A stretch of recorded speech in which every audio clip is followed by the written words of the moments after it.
Hijrahnya Nabi ke Madinah tak berarti selesainya konflik dengan Quraisy. Kaum Muhajirin masih merasakan kepedihan atas perlakuan saudara sesukunya dan kaum Ansar berani menghukum siapapun yang menindas saudara baru mereka dalam Islam. Tetapi, kaum muslimin belum mendapat izin dari Nabi untuk memerangi Quraisy. Tentu saja peperangan merupakan kegiatan yang serius, terutama di semenanjung Arab, tempat peraturan rumit mengenai kehormatan dan pembalasan telah berlaku selama berabad-abad. Lebih jauh, Al-Quran sendiri meneguhkan tentang kesakralan hidup dan betapa mengerikannya mencabut kehidupan secara tak adil. Maka, kaum muslim ragu-ragu melakukan tindakan militer melawan Mekah meskipun bertahun-tahun mengalami penindasan di sana. Tetapi, keadaan itu segera berubah pada masa Nabi Muhammad di Madinah. Ia mengabarkan kepada para pengikutnya wahyu yang baru turun dari Tuhan yang menyatakan diizinkan berperang bagi orang-orang yang diperangi karena sesungguhnya mereka dizalimi.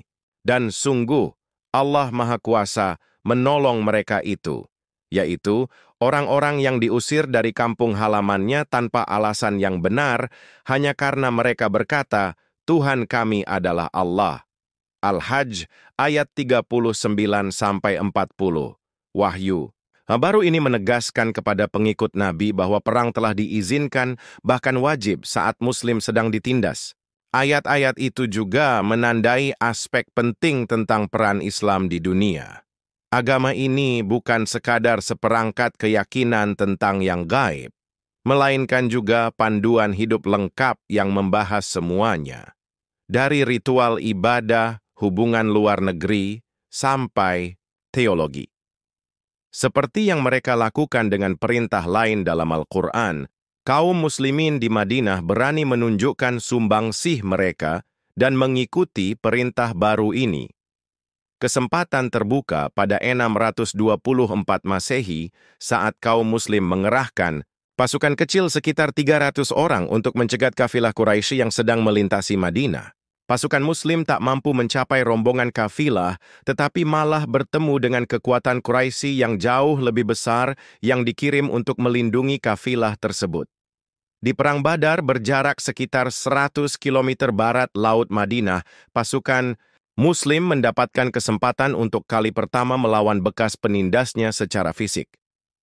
Meskipun kalah jumlah, pasukan Muslim yang dipimpin Hamzah, paman Nabi, berhasil memukul mundur pasukan Mekah dan menahan banyak tawanan.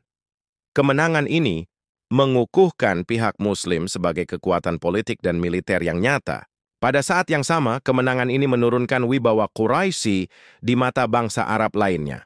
Orang-orang Quraisy tentu tak mau membiarkan kekalahan memalukan ini tak terbalaskan. Tahun berikutnya, pasukan Mekah dalam jumlah yang jauh lebih besar dikumpulkan.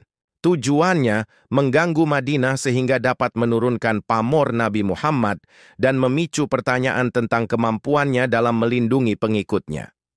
Pasukan tersebut berkemah beberapa kilometer di utara kota Madinah di bawah bayang-bayang gunung Uhud yang mengesankan. Di sana mereka merusak lahan pertanian di desa-desa sekitar Madinah.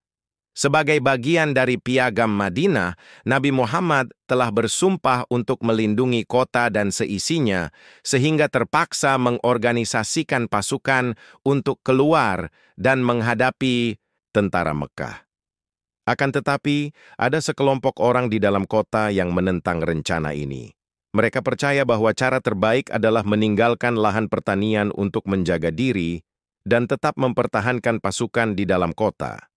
Mereka didukung oleh dua suku Yahudi di kota Madinah yang menolak pergi ke Uhud untuk memerangi kekuatan yang lebih besar. Akhirnya, Nabi Muhammad bergerak menuju Uhud dengan jumlah pasukan yang lebih kecil daripada perkiraannya. Hasil perang ini menjadi malapetaka bagi pasukan Muslim. Pasukan Mekah yang dipimpin Khalid bin Walid yang cerdas, yang nantinya masuk Islam dan memimpin pasukan Islam ke Suriah, berhasil memukul mundur pasukan Muslim dari medan pertempuran dan naik ke lereng Uhud. Hamzah, pahlawan Badar, gugur dalam pertempuran dan tubuhnya dimutilasi oleh orang-orang Quraisy. Nabi Muhammad Sendiri bersama sekelompok kecil tentara Muslim sempat dikepung pasukan Mekah dan terluka dalam pertempuran terbuka yang terjadi. Pasukan Quraisy yang telah mengalahkan pasukan Muslim dan merasa yakin sudah berhasil merusak reputasi Nabi Muhammad, mundur dan kembali ke Mekah. Perang Uhud tak berhasil meruntuhkan Islam atau otoritas Nabi di Madinah seperti yang diharapkan. Kelompok Quraisy, walaupun mampu menaburkan benih ketegangan antara pihak Muslim dan Yahudi di Madinah, yang kebanyakan menolak mematuhi piagam Madinah dan tak mau ikut bertempur. Tampak jelas bahwa baik Muslim maupun Quraisy tak akan mampu saling mengalahkan dengan meyakinkan di medan pertempuran. Kedua belah pihak terpaksa berusaha mencari dukungan dari berbagai suku Arab di wilayah itu. Masing-masing ingin dapat mengungguli musuhnya. Secara khusus, Mekah berharap mendapat dukungan dari Yahudi Madinah yang sepertinya berniat mengeluarkan Nabi dari tengah-tengah mereka. 5 tahun setelah hijrah Nabi, pasukan Mekah mengepung kota Madinah dari utara dan meminta bantuan salah satu suku Yahudi Madinah, yaitu Bani Quraiza, yang tinggal di daerah pinggiran selatan kota. Ini menjadi pertaruhan yang penuh perhitungan bagi suku Yahudi tersebut. Kepungan ini tampak menjanjikan dan dengan bergabung bersama Quraisy, mereka dapat menyapu Nabi Muhammad serta pengikutnya. Tetapi, ternyata persekutuan Quraisy dan Yahudi ini tak berhasil. Berdasarkan saran imigran Persia bernama Salman, Nabi Muhammad memerintahkan penggalian parit di sekeliling kota untuk menghalangi kepungan pasukan Mekah. Perang parit ini membuahkan kegagalan yang menjadi malapetaka bagi Quraisy, yang bahkan gagal merusak kekuatan Nabi di dalam kota. Tetapi, perang ini lebih memperburuk Bani Quraiza. Mereka telah melanggar syarat perjanjian piagam Madinah dan karenanya harus dihukum sesuai perjanjian. Seorang penengah ditunjuk untuk memutuskan hukuman bagi suku tersebut. Ia memerintahkan laki-laki yang terlibat dalam pengepungan dihukum mati, sedangkan wanita dan anak-anak dibuang dari kota. Nabi Muhammad sedang menegaskan standar penting saat menangani Yahudi di Madinah. Ia memperjelas bahwa hukum Islam tidak mempermasalahkan kehadiran non-Muslim yang hidup di negara Islam. Selama bertahun-tahun, Yahudi Madinah telah mendapat toleransi.